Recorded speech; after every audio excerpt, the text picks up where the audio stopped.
¿Qué harías si te humillaran cada día durante 15 años? Si te trataran como a quien no merece ni un gesto de respeto, y una tarde una sola pregunta cambiara todo. Esa imagen me sigue desde la primera vez que escuché la historia de María. Imagino su rostro, las manos con callos de trabajo, la voz que se encogía cuando la jefa la llamaba frente a todos. Y pienso, hay vidas que deberían tener un rótulo distinto al de invisible. María das Dores tenía 62 años la primera vez que la vi en el mercado del pueblo. No era a la sombra de nadie. Su cuerpo delataba décadas de trabajo en la tierra. Sus manos eran mapas de surcos y tareas. Sus dedos se quedaban siempre con olor a tierra, aunque lavara la ropa 1000 veces al día.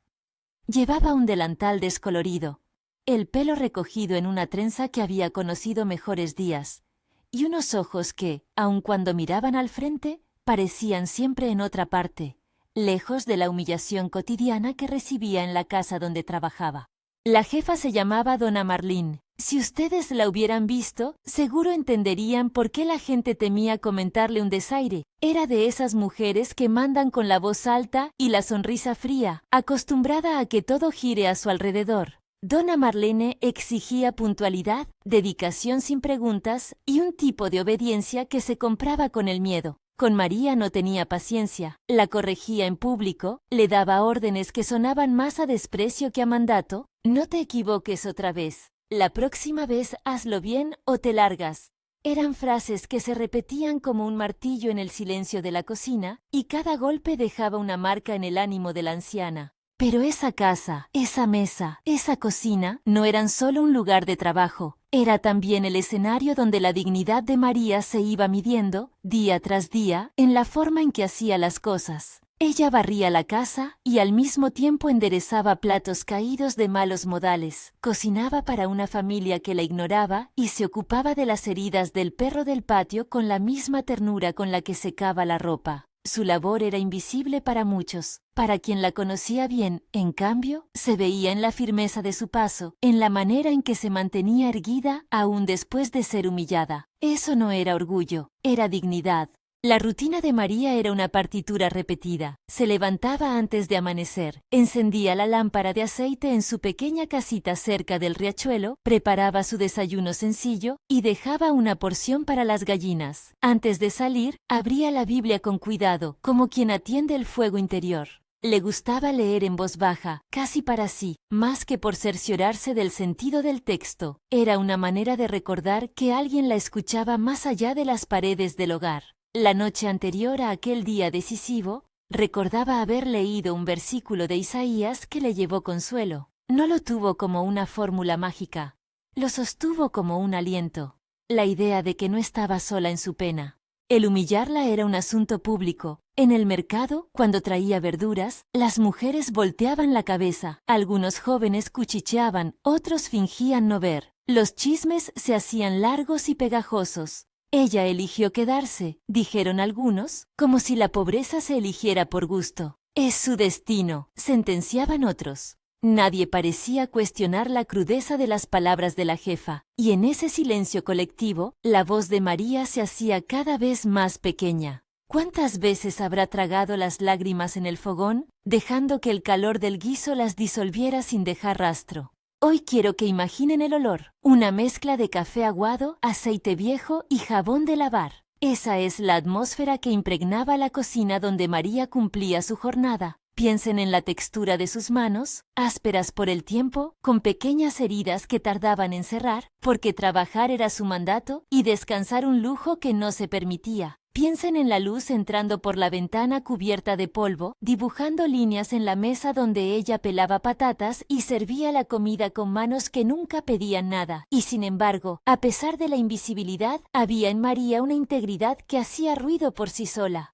Una tarde del verano más seco, cuando el cielo parecía raspar la garganta de la tierra, ocurrió algo que cambió la dirección de su vida. Fue una casualidad que no parecía tal. El señor Teodoro, el terrateniente de la región, se detuvo en la plaza del pueblo para comprar heno y unas herramientas. Lo conozco por la reputación. Un hombre con dinero, sí, pero también con maneras distintas, de mirada atenta y pasos pausados.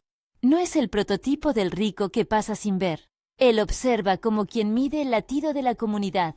Notarlo en el pueblo no era habitual. Cuando bajó del carruaje, la gente se quedó un segundo más en su lugar, como si una brisa nueva hubiera cruzado la plaza. María estaba de camino a casa con una cesta de verduras al brazo. Él la vio. No fue una mirada de lástima ni un gesto de condescendencia. Fue una mirada que buscó entender. Se acercó despacio, se detuvo a un par de metros y sin estridencias preguntó algo que parecía simple, pero que para María significó más que su peso en oro. ¿Y cómo la tratan por aquí? La pregunta le cayó de lleno. Imaginen esa frase, tan corta, tan directa, capaz de romper la costra de años de silencio. No había en ella una sentencia ni una oferta inmediata. Era una invitación a contar, a ser vista. María, que estaba acostumbrada a bajar la cabeza, sintió por un instante el vértigo de poder responder. Se quedó muda, mientras la gente alrededor hacía un corrillo, curiosa. El señor Teodoro repitió la pregunta con paciencia. Tal vez no sabía del todo lo que había provocado en ella, pero su interés cambió algo íntimo y profundo, la posibilidad de que alguien se negara a mirar hacia otro lado. No fue un momento de drama estridente, fue sutil. Él no exhibió un lujo ostentoso, ni le tiró monedas al aire, simplemente conversó con ella, la escuchó, se agachó un poco para estar a la altura de sus ojos, y en vez de emitir juicios, preguntó por su bienestar y por las condiciones en las que trabajaba. La manera en que señor Teodoro dijo, ¿cómo la tratan?, sin tapujos ni vergüenza, fue ya un acto de justicia, puso el foco donde hacía falta. María volvió a su casa esa noche con el corazón acelerado porque algo había quedado sembrado en su pecho. Se sentó junto al riachuelo, donde la piedra de siempre le servía de asiento y de altar improvisado. Allí, bajo un cielo que se iba llenando de estrellas, abrió su Biblia y dejó que las palabras le hablaran como antiguas amigas. No leyó para encontrar una promesa de quitarle las penas. Leyó para encontrarse a sí misma en la lectura y para que sus pensamientos dejaran de dar vueltas por la casa ajena. Oró a su manera. Señor, tú que conoces mi rostro, si tienes algo para mí, enséñamelo. Dame valor para decidir con paz. Fue una oración breve, humilde, sin exigencias, más una entrega que una demanda. Tenía la certeza tranquila de que la fe no es un talismán que evita las desgracias. Es una mano que sostiene cuando el viento sopla fuerte. Al amanecer, con la decisión todavía revuelta en su alma, María encontró un papel entre las hojas del mantel donde solía secar el pan. Era un trozo de papel de saco con una dirección escrita a mano: Facenda Santa Rita. No había más que su nombre y una breve invitación para presentarse si deseaba un empleo. El papel se había deslizado por el bolsillo de su delantal sin que ella supiera exactamente cómo había llegado allí. Para algunos, habría sido una casualidad, para otros, una señal. Para María fue un objeto con doble filo, la promesa de un posible alivio y la incertidumbre de lo desconocido.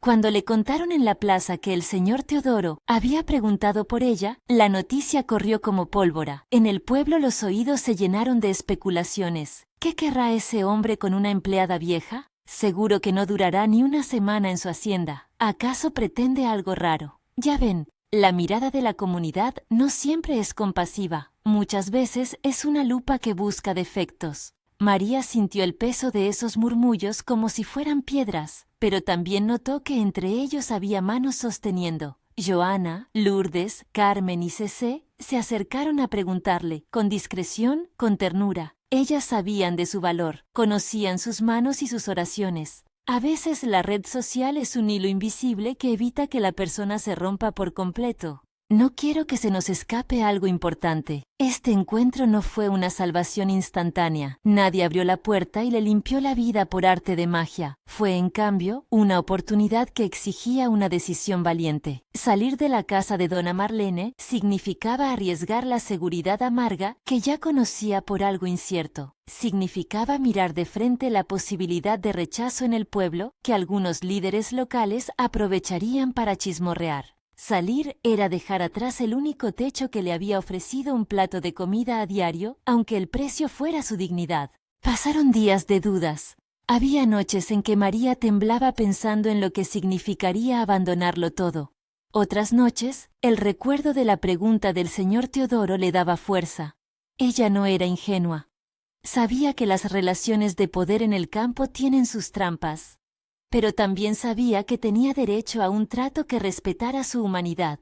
Muchos que la conocían la empujaban a que fuera, no por afán de progreso económico, sino porque la consideraban demasiado buena para seguir siendo humillada. Una mañana, con el rocío aún en las hojas y el pueblo despertando con el canto de los gallos, María hizo la maleta más pequeña que tuvo en años. Metió un par de vestidos limpios, una toalla, la Biblia que siempre la acompañaba, y como si quisiera aferrarse a algo tangible de su antiguo lugar, una cucharita de madera que nunca dejaba de usar. Al salir de la casita, miró por última vez la chimenea donde ardían los recuerdos y la mesa donde había servido tantas cenas a quienes la despreciaban. No pude evitar sentir cómo se le quebraba el pecho. No era una alegría desbordante la que la empujaba, sino más bien la sensación de que había tocado fondo y que desde ahí cualquier paso podía ser otro. El viaje hacia Facenda Santa Rita fue un contraste de paisajes, la carretera polvorienta, el verde que se iba haciendo más intenso, el olor a tierra recién movida, y luego la entrada señorial con un portón de madera y un camino flanqueado por eucaliptos. Aquella casa grande, con sus ventanales limpios y el huerto bien cuidado, ofrecía la imagen de otro mundo. No es que todo allí fuera perfecto, pero las manos que trabajaban en esa hacienda tenían una intención distinta. No se sentía la prepotencia que exudaba la casa de Dona Marlene. Se sentía, en cambio, orden, respeto y, sobre todo, una forma de administrar el poder que buscaba el bien común. Cuando María puso un pie en la finca por primera vez, lo sintió como un umbral no solo físico, sino moral. Estaba atravesando la frontera entre ser vista como un accesorio y ser valorada por lo que aportaba. El señor Teodoro la recibió con cortesía. No hubo grandes escenas emotivas, hubo palabras sencillas, una mano extendida en saludo y una invitación para conocer el lugar de trabajo. Le ofreció alojamiento temporal y prometió que su trato sería justo. Ella no pidió más que humanidad. Él se la ofreció en la forma de un puesto con salario digno y horarios razonables. No le hizo regalos ni promesas vacías. La escuchó y le explicó el trabajo con claridad.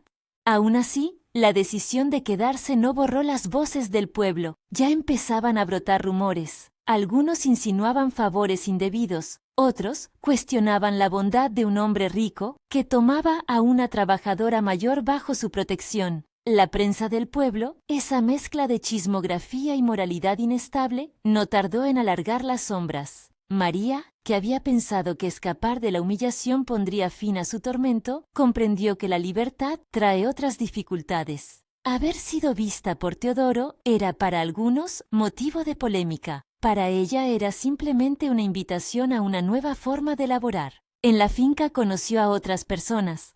Trabajadores que venían de distintos pueblos, y también a Gabriel, un niño con fiebre que sería más adelante un test del carácter verdadero del señor Teodoro. No voy a adelantar ahora lo que pasó. Baste decir que, en Santa Rita, las superficies y las profundidades no siempre coincidían. Algo se mostraba a simple vista. Manos trabajadoras, bocas que no callaban y una administración que respondía con justicia cuando hacía falta. Pero también había recelos externos y la inseguridad inherente a cualquier cambio. Quiero recordar un detalle que me impactó. La primera noche que María durmió en la habitación que le habían dado, se sentó al borde de la cama con la Biblia en las manos. La luz era distinta, más cálida, con cortinas que filtraban la brisa. Ella no oró pidiendo riquezas ni un ascenso. Oró pidiendo fortaleza para seguir siendo buena sin renunciar a su dignidad. Me acuerdo de sus palabras: Señor, dame claridad para ver si este camino es tu voluntad. Dame humildad para aceptar lo que sea justo y el valor para rechazar lo que no lo sea. Oraciones así no exigen milagros. Piden discernimiento y paz en la elección. Mientras tanto, en el pueblo, la noticia de su marcha producía reacciones inesperadas. Dona Marlene no se quedó en silencio. La primera respuesta fue rabia y sorpresa, como si le hubieran arrebatado algo que consideraba propio. Empezó a preguntar, a intimidar a los que hablaban con María y, en algunos casos, a esparcir rumores para dañar su reputación. No lo hizo en forma abierta al principio. El poder humillante a veces se manifiesta en gestos sutiles. Retirar un saludo, lanzar una mirada que encierra desprecio, comentar en voz baja para que el veneno corra sin consecuencias visibles. Pero el pueblo es pequeño, y estas cosas se notan. La tensión se iba cebando, y la sensación general era que la historia apenas empezaba a desdoblarse. En aquel punto, cuando la mudanza a Santa Rita ya se había consumado, María no notaba todavía la magnitud de lo que vendría. Tenía esperanza y miedo a partes iguales, y una capacidad para trabajar que hacía que el trabajo no la definiera, sino que la dignificara. Ella había aprendido a transformar la humillación en una insistente oferta de servicio, no por sumisión, sino por la convicción de que su valor no dependía de la opinión ajena. Fue en una de esas tardes, después de que el muchacho del huerto le trajera agua para las plantas, que María recibió una visita que nadie esperaba. El padre Augusto, el párroco de la iglesia del pueblo, apareció en Santa Rita, venía con pasos tranquilos, sin aspavientos, y con una mirada que pretendía más reconciliación que escándalo. Nos contó luego el cura, con su timbre quedo, que se había enterado del cambio y había querido ver con sus propios ojos cómo se había tratado a María. Él es de los que piensan que la justicia empieza por escuchar, por interpelar a los poderosos y por acompañar a los débiles. Su presencia era, en sí misma, una señal de que la comunidad eclesial no iba a dejar la historia en manos de los rumores. Todavía quedaba mucho por resolver. La reacción de dona Marlene, la manera en que el pueblo se reacomodaría, y la propia decisión de María de confiar en un hombre cuyo poder podría ser tanto un refugio como una trampa. Pero mientras tanto, la pregunta simple del señor Teodoro, ¿y cómo la tratan por aquí?, seguía reverberando en la vida de María, como un eco que le recordaba que alguien la había visto con ojos humanos y que quizá por primera vez en décadas merecía ser escuchada. Si esta historia ya te está tocando de alguna manera, quédate conmigo, dale like y suscríbete para escuchar más relatos que nos recuerdan que la dignidad humana no es negociable. Cuando la vida en Santa Rita empezó a mostrar su ritmo, María notó pequeñas diferencias. El descanso al terminar la jornada, el respeto al quehacer y una paga que le permitía comprar algo que no entraba en su presupuesto antes. Pero no todo era un bálsamo inmediato. Había momentos en que la memoria del salón de la casa anterior venía como una sombra. Recordaba la voz de dona Marlene y el silencio de quienes no intervinieron. En esas tardes en que la nostalgia la alcanzaba, solía caminar por el huerto, tocando las hojas, oliendo la tierra. El olor era distinto, no era el olor pegajoso del sudor acumulado en la cocina, era el olor limpio del trabajo organizado. Eso, en sí mismo, le devolvía una sensación de dignidad. La relación entre el señor Teodoro y María tomó, con el tiempo, una forma que algunos del pueblo calificaron apresurada y otros condescendieron a entender.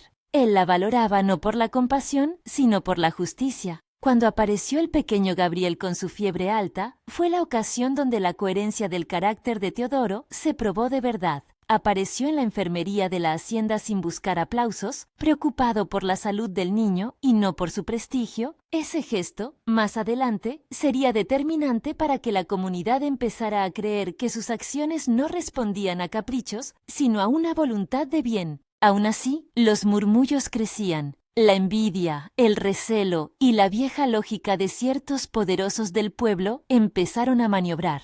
Y dona Marlene, herida en su orgullo, no estaba dispuesta a resignarse a la desaparición de quien había sido hasta entonces su mano de trabajo sumisa. Empezó a buscar maneras de desacreditar a María, a insinuar que su salida había sido fruto de favores y no de una decisión legítima. El rumor es una herramienta poderosa, construye verdades por omisión y destruye reputaciones por palabra. María lo notó en el trato frío de algunas vecinas y en la mirada que la buscaba con malicia. En la casa de la hacienda, sin embargo, la vida seguía su curso. María aprendía nuevas tareas, conocía los tiempos del huerto y los nombres de las plantas. Trabajaba con alegría contenida, pero siempre alerta, porque la experiencia le había enseñado que el peligro no siempre viene disfrazado. En las noches, cuando el silencio de la finca la abrazaba, solía sentarse en la misma piedra junto al riachuelo y repetir sus oraciones. No pedía atajos, ni prometía que todo sería perfecto. pedía serenidad para continuar y fortaleza para resistir los embates de la calumnia que, ya se veía, no tardaría en alcanzar la hacienda. Fue en una de esas oraciones que encontró una paz que no dependía ni del lugar ni de la opinión ajena. Una paz hecha de aceptación y de la convicción de que había actuado con rectitud al responder a una oportunidad que le ofrecía un trato digno. Así, entre la duda y la esperanza, entre la sombra del pueblo y la luz de la finca, se empezaron a mover piezas que llevarían la historia hacia un punto de quiebre público. Pero aún quedaban muchas preguntas sin responder. ¿Cómo reaccionaría dona Marlene cuando la situación se hiciera insostenible para ella? ¿Qué haría el pueblo cuando percibiera que la noticia removía estructuras? ¿Y María estaría preparada para enfrentar la exposición que venía con la defensa pública de quienes la apoyaban? La respuesta a esas preguntas no era simple, y el camino que comenzaba a desplegarse a sus pies prometía ser difícil y al mismo tiempo liberador. En las semanas siguientes, la vida de la hacienda se iría mostrando en toda su complejidad. Y aunque ya había señales de cambio, aquella tarde en la plaza, con la pregunta del señor Teodoro, seguía siendo el punto de inflexión que había encendido la posibilidad de una vida diferente para María. Lo que nadie aún imaginaba con claridad era que esa pregunta, pronunciada con simpleza, sería la chispa de una vindicación pública que no solo restauraría a una mujer, sino que pondría a prueba el corazón y la responsabilidad de toda una comunidad. Con el rumor creciendo como una nube cargada que amenazaba tormenta, la vida en Santa Rita no se detuvo. El trabajo del día reclamaba manos y atención. Los surcos del huerto no esperaban a los escándalos del pueblo, pero la calma de la rutina convivía con la inquietud de lo que se decía fuera de los portones. Miradas cómplices, voces que bajaban cuando pasaban cerca de María, cuchicheos sostenidos en la plaza. Ella aprendió a leer los gestos tanto como las palabras. Había una fatiga nueva en su respiración. No era solo el cansancio del cuerpo, sino el esfuerzo de sostener la confianza en su propio paso cuando los demás preferían creer en la versión que dañaba. Fue entonces, en una tarde que ya llevaba sombra, cuando Gabriel, el pequeño que ayudaba ocasionalmente en la huerta y que se había ganado el cariño de todos, amaneció febril. Primero fue un sueño húmedo, luego la frente de algodón que quemaba al tocarla. María lo llevó en brazos al cuarto de la enfermería de la hacienda, con la sensación de que aquella fiebre podía ser la prueba que la verdad necesitaba o la excusa perfecta para los que buscaban dañar. Teodoro no dudó, encargó que trajeran al médico del pueblo y mientras se esperaba, ordenó que una mujer del personal preparara un té suave y enfriara la frente del niño. No era ostentación lo que mostraba, sino decisión rápida y humana. El doctor, un hombre de bata manchada que había aprendido a atender urgencias con poco, examinó al niño con calma, midiendo pulsos y respondiendo a preguntas que el nerviosismo hacía retóricas. No hubo milagros proclamados, solo medidas técnicas, medicación aplicada en la hora y la organización de una habitación para su reposo. Teodoro, que había estado en silencio mientras se movían las manos, pidió que lo acompañaran al hospital del pueblo para asegurarse de que el niño tuviera la atención necesaria. Se quedó allí horas, sentado en la sala de espera, sin mostrar fastidio por la incomodidad ni por el paso de la noche. Sus interlocutores, acostumbrados a las formas calculadas de los hombres de gran hacienda, se sorprendían al verlo tan presente y tranquilo. Para María, aquella presencia fue más elocuente que 1000 palabras. Cuando el poder se pone al servicio, el servicio se convierte en testimonio. El tratamiento funcionó en términos médicos. Gabriel empezó a bajar la fiebre y a recuperar el color en las mejillas. No atribuyamos a una intervención divina incomprensible lo que fue resultado de cuidados y de un médico avisado. Sin embargo, la manera en que Teodoro actuó fue algo que la gente recordaría. No buscó titulares, solo hizo lo necesario por la vida de un niño. Y ese hecho, discreto a su modo, fue parte del aprendizaje de la comunidad. El uso del poder para salvar, no para humillar. Pero las habladurías no fueron fáciles de acallar. Hubo quienes, con ligereza moral, dijeron que la asistencia médica solo servía para lavar conciencias. Otros aprovecharon la oportunidad para decir que la huida de María había sido resultado de un acuerdo oscuro. Las voces que esperaban escándalo encontraron nuevas razones para inventar. Ante ese murmullo colectivo, el padre Augusto tomó una decisión que, sin dramatismos, iba a marcar el rumbo de la historia. Convocó una reunión pastoral y pidió escuchar a todas las partes. No era una indagación inquisidora, era, según él, un intento por recuperar la verdad en medio del ruido. La convocatoria para un diálogo público, en la sacristía y luego en la plaza frente a la iglesia, no placó de inmediato el rumor, pero sí le dio forma de verdad a quienes querían la luz. Joana, Lourdes, Carmen y Cecé, mujeres que habían conocido a María a lo largo de los años y que la habían visto levantar ollas, tender ropa y cantar miles de pequeños rezos mientras trabajaba, se ofrecieron a hablar. Relataron con detalle la constancia de su entrega y la delicadeza de su trato, los pequeños actos que no salían en las conversaciones públicas. Cómo cuidaba de los hijos de la gente cuando enfermaban. Cómo llevaba pan a la vecina que vivía sola. Cómo guardaba la compostura en medio del desprecio sin rebajarse. Sus testimonios no pretendían humillar a nadie, simplemente devolvían a María los hechos que le pertenecían. En la plaza de la iglesia, el padre Augusto habló con voz que mezclaba resolución y ternura. Recordó que la comunidad no podía permitirse vivir en el reino de las sospechas cuando la justicia pedía atención a los hechos. Y entonces, en un gesto que muchos describirán como el punto de inflexión, invitó a Teodoro a decir lo que él entendía sobre todo lo ocurrido. No se trató de un espectáculo, fue un acto de claridad. Teodoro, con la serenidad que lo caracteriza, dijo lo que sabía. Contó cómo había preguntado por María en la plaza, cómo había oído las historias de maltrato, cómo la había visto en Santa Rita trabajando con rigor y cómo había actuado con el niño enfermo. Dijo que no buscaba el aplauso, pero sí la verdad.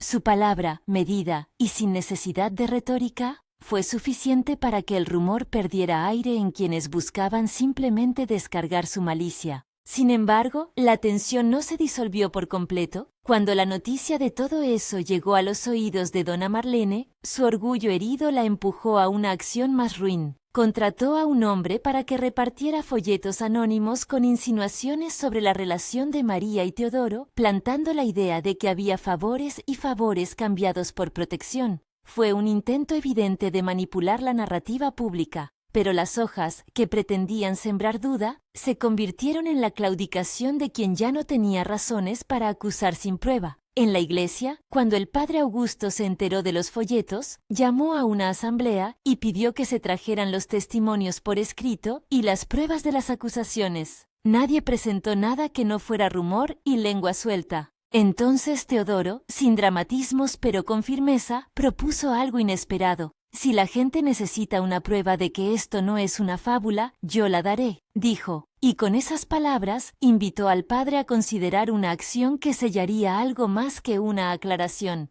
Pidió la bendición pública de su intención de unir su vida a la de María. Él no lo planteó como revancha, ni como gesto de humillación contra dona Marlene. Lo hizo como un acto de reconocimiento. Reuniría a la comunidad en la iglesia y anunciaría su matrimonio con María, no para escandalizar, sino para dar testimonio claro de que la mujer que tantos habían vilipendiado era, a ojos suyos, una persona de valor y un camino de vida digno. La propuesta atravesó la plaza como luz y provocó reacciones encontradas. Algunos aplaudieron la transparencia, otros fruncieron el ceño, sin comprender que la boda no era un premio, sino una declaración pública de dignidad. El padre Augusto, después de meditarlo en oración, aceptó oficiar la ceremonia. Pedía que se hiciera con sencillez, sin pompa innecesaria, y con la verdad como núcleo. Las invitaciones se lanzaron a todo el pueblo y a las haciendas vecinas. Era un llamado a que la comunidad se reuniera y viera con sus propios ojos lo que muchos habían preferido inventar. La mañana de la ceremonia, la iglesia lucía sencilla y llena. Los rayos del sol entrando por los vitrales dibujaban filamentos de luz sobre los bancos. Había gente que miraba con atención, otros que murmuraban y también un grupo de mujeres que sabía de la vida trabajada de María y que lloraba en silencio. María, vestida con un traje que le había prestado una vecina, no llevaba joyas ni adornos. Llevaba la serenidad de quien ha decidido vivir sin máscaras. Sus manos, aún con callos aunque más limpias, temblaban levemente al tomar el rosario que le dio el padre Augusto. Teodoro, con la compostura de siempre, mostró una expresión que no quería impresionar. Su propósito era hacer visible algo que debería haber sido evidente desde el principio: el valor de una vida honesta. Cuando llegó el momento del anuncio público, el padre Augusto pidió a Teodoro que explicara ante la congregación por qué se casaba con María. Él habló con sencillez, habló de observación, de justicia y del deseo de caminar junto a alguien que poseía una integridad que no se compra. Dijo que no se trataba de redimir ni de reparar con lazos legales lo que la comunidad había quebrado, sino de honrar a una mujer que había sido invisible para muchos y que había seguido trabajando con generosidad. Dijo también que esperaba, con ese acto, poner un punto final a las mentiras y abrir un espacio para la reconciliación. Fue una palabra que desarmó prejuicios. Frente a la claridad del testimonio, pocas cosas pueden sostenerse. La reacción de dona Marlene en esa misa fue, en un primer momento, de estupor. La mujer que había ejercido su poder con mano dura no supo cómo responder ante un gesto que no podía atacar con palabras. Cuando la ceremonia terminó y el padre Augusto pronunció la bendición, muchos de los asistentes aplaudieron. Otros se incorporaron con una mezcla de respeto y sorpresa. Hubo incluso quienes, que hasta entonces habían incluso rumiado injusticias, se aproximaron a dar el abrazo a María como quien reconoce una deuda de humanidad. No fue una escena de venganza, fue más bien la constatación pública de una verdad simple: la dignidad no se anula por el rumor. La boda fue pequeña, como correspondía al carácter de los protagonistas.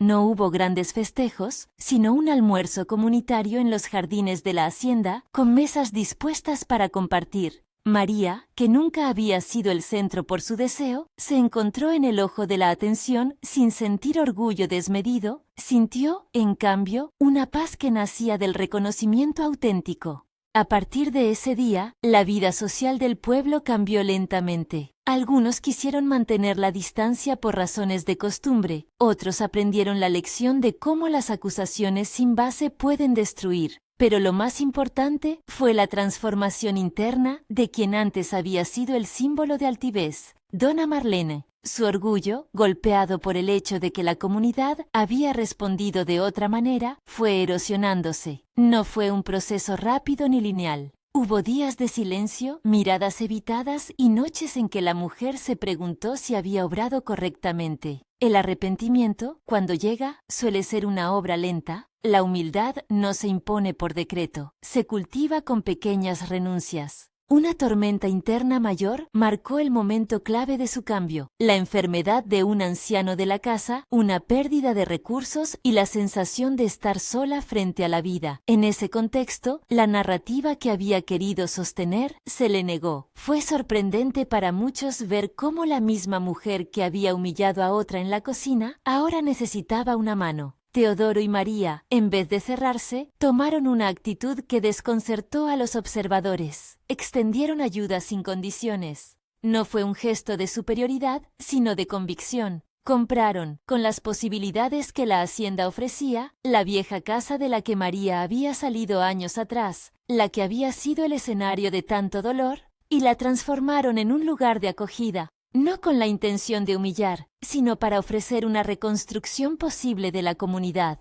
Cuando la noticia de la compra de la antigua vivienda se supo en el pueblo, muchos creyeron que se trataba de un ardid. Pero la realidad fue otra. La casa fue convertida en un pequeño centro donde se atendían necesidades básicas, se daba asesoramiento a mujeres que sufrían maltrato laboral y se abrían cursos de oficio. María, en vez de alejarse de lo que la dañó, entró en un nuevo papel, el de quien había conocido la humillación y que desde su experiencia enseñaba a otras a sostener su dignidad. Pero no lo hizo con reproches. Lo hizo con manos que sabían del trabajo humilde, con recetas sencillas y con palabras que sanan porque reconocen la herida. La reconciliación con dona Marlene no fue la culminación de una comedia de reencuentros, sino la continuación paciente de un aprendizaje. Hubo conversaciones largas en las que se lloró y se habló de sentimientos antiguos que habían motivado la dureza: miedo, vergüenza, una educación que confunde mando con justicia. Dona Marlene pidió perdón con voz baja, sin pretensiones, y María respondió con la grandeza de quien no quiere anidar resentimientos. La perdonó. No fue un perdón ingenuo, fue un acto consciente que exigió sinceridad y puso límites claros. Le dijo que aceptaba el perdón, pero también que la dignidad no admite retrocesos. Aquella escena, que algunos vieron en la vereda frente a la casa, fue una de esas imágenes que permiten creer en la posibilidad de cambiar. En el transcurso de los meses, Santa Rita y la comunidad más amplia se beneficiaron de un cambio práctico: la instalación de una pequeña clínica rural con recursos básicos, una cooperativa de producción de hortalizas para las mujeres del pueblo y el apoyo a la escolarización de los hijos de trabajadores. Nada de eso sucedió por decreto celestial que promete riqueza. Sucedió porque un hombre con recursos decidió emplearlos para el bien común y porque una mujer que conocía la pobreza se empeñó en convertir su experiencia en servicio. Fue acción concreta, organizada y sostenida en tiempo. María, por su parte, cambió de responsabilidades pero no de esencia. Seguía levantándose al amanecer, seguía abriendo la Biblia y rezando en la piedra junto al riachuelo. Su oración, más que pedir recompensas, pedía discernimiento. Señor, dame fuerza para administrar lo que se me confía con humildad. Haz que mi historia sea puente y no muro. Esas oraciones, pequeñas y constantes, fueron el eje que mantuvo su pie firme. No prometió que todo sería fácil. Sabía que el reconocimiento público trae otras pruebas: la atención, la crítica invertida, la exigencia de que quien fue humillado no vuelva a ser definido por la víctima que alguna vez fue. Años después, en una mañana fría de invierno, la comunidad se juntó para inaugurar formalmente una sala de atención en la casa restaurada. Allí, entre manos que se estrechaban y ollas que cocinaban para la mesa común, se recordó el camino, la pregunta de Teodoro en la plaza, las oraciones de María en la piedra, la defensa pública en la iglesia y la decisión de aquella boda que no fue grito sino testimonio. Se habló menos de la riqueza que de la responsabilidad. Se habló, con humildad, de la necesidad de mirar al otro con humanidad. En una de esas tardes, mientras ayudaba a coser prendas para un taller de costura destinado a mujeres que buscaban independencia, María me compartió una frase que le había acompañado desde el día en que encontró el papel con la dirección de la finca. El reconocimiento llega cuando alguien se niega a mirar hacia otro lado. Lo dijo sin amargura, como quien ha aprendido a elegir sus batallas. Su voz, siempre cálida, parecía alojar la paz propia de los que han decidido vivir la gratitud sin dejar de marcar límites. No todo quedó resuelto, las memorias de la humillación no desaparecen como quien enciende una luz. Dejan marcas y a veces un resplandor que recuerda la herida. Pero las marcas ya no eran señal de derrota sino de historia, testimonios que contaban un proceso de restitución, y en medio de ello surgió algo profundo: la creación de una comunidad que sabía escuchar, que miraba y que cuando veía una injusticia no se contentaba con murmurar. Quiero detenerme un momento en el papel del Padre Augusto, que con su moderación logró que la palabra pública tuviera sentido. No usó la homilía como arma ni la iglesia como tribunal de opinión. Su liderazgo espiritual se manifestó en el poder de invitar a la verdad, de sostener la reconciliación y de no permitir que el rumor fuese ley. Fue, en varias ocasiones, el puente que permitió a María y a Dona Marlene acercarse sin humillaciones. Fue quien animó a la comunidad a poner los hechos por delante del chisme. Su figura nos recuerda que las instituciones religiosas pueden ser lugar de justicia y no solo de ritual. También quiero subrayar que la figura de Teodoro no fue la de un salvador que borra la historia con su riqueza. Su papel fue el de quien reconoció la injusticia y usó lo que tenía para reparar, para proteger la vida del niño, para abrir oportunidades, para sostener la idea de que quien tiene poder debe ejercerlo con responsabilidad. Es una lección práctica. Tener recursos conlleva una obligación moral hacia los que dependen de tu acción. En el epílogo de esta historia, la imagen que me queda es sencilla y persistente, la de una mañana en que el sol se asoma sobre la loma de la hacienda y las manos trabajadas de María, que todavía llevan la marca del tiempo, se posan sobre la Biblia abierta. No hay en su rostro ni sobradas sonrisas ni un gesto de triunfo, hay serenidad. Ella ora de nuevo, con la misma humildad de siempre. Padre, gracias por los días que dan dignidad. Dame sabiduría para usar lo que ahora tengo y sensibilidad para escuchar a los que aún sufren. Son oraciones que no buscan atajos ni garantizan fortunas, piden coherencia y apertura de corazón. Recuerdo también a Gabriel, que creció sano y que volvía a ayudar en la huerta contando aventuras de niño. Había recuperado su vigor gracias a la atención recibida, no por milagro súbito, sino por cuidado humano constante. Con el tiempo, su familia pudo respirar con menos miedo y en varias ocasiones, Gabriel traía verduras para compartir en la mesa comunitaria. Esa es la otra cara de la historia, la restitución que se manifiesta en pequeños actos cotidianos. Y dona Marlene aprendió a saludar sin la arrogancia de antes. No se convirtió de la noche a la mañana en un modelo de ternura, pero al menos reconoció que había fallado. Su arrepentimiento se expresó en ayudas concretas. Donó parte de lo que tenía para la clínica del pueblo y se ofreció a apoyar talleres de conciliación. Fue un proceso doloroso para ella, porque tuvo que mirar en su interior y ver lo que había hecho. Pero el valor del arrepentimiento no está en la rapidez, sino en la sinceridad de la transformación. La comunidad, por su parte, ganó más que un pleito resuelto, ganó una lección de humanidad. Aprendió que la palabra fácil puede destruir y que la acción justa puede reparar. Aprendió también que la dignidad de una persona no depende de su posición social. Y en ese aprendizaje, en la reconstrucción de la casa antigua, en las cenas comunitarias, en las oraciones juntas en la iglesia, se tejió un nuevo tejido social que ya no veía a la gente como objetos de rumor, sino como sujetos de derecho. Antes de despedirme de ustedes, quiero traer de nuevo aquella frase de Isaías que había acompañado a María. Palabras que ella había leído y que le habían otorgado consuelo en la noche, no como una fórmula, sino como compañía en el desvelo. Ella la puso en su mesa como un recordatorio de que no estaba sola. Esa lectura no le prometió la ausencia de dolor. Le ofreció la certeza de que, en medio de la fragilidad, hay una presencia que sostiene. Y esa presencia, para María, fue impulso para no rendirse. Si esta historia ha tocado un rincón de tu corazón, piensa por un momento en las personas que tal vez viven una humillación callada hoy. Comparte esta historia con ellas. Conviértela en una invitación a no aceptar el desprecio como destino. Si conoces a alguien que necesita escuchar que la dignidad no se negocia, envíale estas palabras. Y si te resuena la vida de María, deja en los comentarios cómo te conectas con ella. ¿Has sufrido silencio? ¿Has visto a alguien ser restaurado por la justicia de otro? Me interesa saberlo. Terminemos con una oración sencilla que fue la misma que muchas veces salió de los labios de María y que hoy puede acompañarnos. Señor, enséñanos a ver al otro con ojos de justicia. Danos valor para defender la verdad y humildad para perdonar. Haz que usemos lo que tenemos para cuidar la vida. Amén. Gracias por quedarte hasta aquí. Si quieres que sigamos trayendo relatos que inspiran, comparte este video y cuéntame qué parte de la historia te tocó más. Hasta la próxima.